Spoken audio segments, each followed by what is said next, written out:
Huckleberry Finn is a boy at odds with the world raising him. He exists on the fringes of the antebellum South, a child who feels entirely alienated by the very society meant to shape him. He is caught, first, by a suffocating civilization represented by the Widow Douglas and Miss Watson. They force him into stiff clothes, drill him on spelling, and lecture him on religion, all while casually participating in a system that views human beings as property. The only alternative Huck knows is the chaotic abuse of his father, Pap. He kidnaps the boy and locks him in a remote log cabin, where he drinks away his days and rails against the government. To survive, Huck stages a gruesome escape. He saws his way through the cabin wall and uses wild pig's blood to fake his own murder, ensuring that neither the widow nor his violent father will ever come looking for him again. But while Huck has physically slipped his chains, his mind is still governed by the bigoted, hypocritical rules he was raised to follow.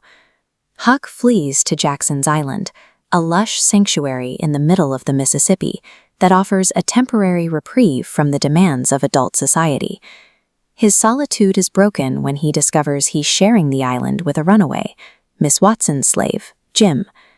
Jim fled into the wilderness after overhearing a plan to sell him down the river to New Orleans. For $800, Miss Watson was willing to tear Jim away from his family and send him to the most brutal slave markets in the South. Huck is immediately paralyzed by an internal crisis. His conditioning tells him that helping a runaway is a damnable sin, yet Jim is the only adult who has ever treated him with consistent, genuine kindness. As the two set off down the river, Huck is moving toward a psychological collision. The cruel laws etched into his mind are about to be tested by the undeniable humanity of the man on the raft beside him. On the water, the raft becomes an egalitarian space, where the rules of the mainland no longer apply. Here, Huck and Jim exist as partners, learning from the river and from each other. But the search for food and supplies repeatedly forces them back to the shore, where they witness the corruption that society tries to hide behind a mask of manners. Boarding the wreck of the Walter Scott, they find a group of murderers who are ready to turn on one another the moment a larger share of stolen loot is at stake. Huck witnesses the Grangerford-Shepherdson feud, where families who pride themselves on honor and listen to Sunday sermons on brotherly love spent the rest of the week murdering each other's children in cold blood. They even fall in with the Duke and the Dolphin, literal con men who use performative identities to scan entire towns, personifying the grand illusions that keep a dishonest society functioning. Each excursion to the shore strips away another layer of Huck's respect for civilization. The more he sees of the toxic world on land, the more he relies on the simple, honest bond he has built with Jim. The journey reaches a turning point when a terrifyingly thick fog separates canoe from raft. When they finally reunite, Huck tries to play a cruel prank. He insists the separation was a dream, attempting to make Jim look like a confused fool. Jim doesn't find the joke funny.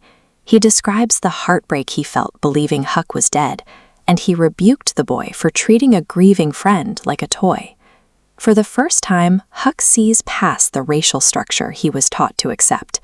He humbles himself and apologizes, recognizing Jim's emotional depth as equal to his own. This new empathy is tested almost immediately. Near Cairo, Illinois, a skiff of armed slave hunters approaches the raft. Huck thinks on his feet.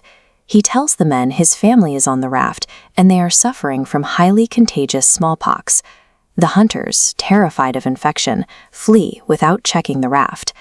Huck ends the encounter feeling a deep sense of shame for failing his society's moral code. He is completely unaware that by protecting Jim, he has chosen a higher morality than the world around him could ever understand. They eventually realize they missed the town of Cairo in the fog. The current is now carrying the raft deeper into the heart of the slave-owning South, where Jim is in the greatest danger. Their physical sanctuary is destroyed when a massive steamboat crashes directly into the raft in the dead of night, nearly killing them both. The raft is soon hijacked by the Duke and the Dolphin, who sell Jim back into the very system he tried so hard to escape. While their river sanctuary is gone, the change in Huck is permanent. He is no longer the boy who followed the widow's rules. He is someone who has seen the world for what it is.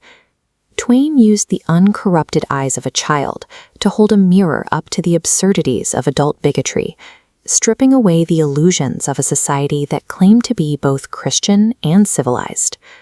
Huck's slow unlearning of his own upbringing becomes Twain's ultimate challenge to the logic of the antebellum South. By the end of the river, Huck makes a choice that no law book or sermon could have prepared him for. He decides to follow his own conscience, proving that real loyalty is found in the quiet, difficult decisions we make for one another.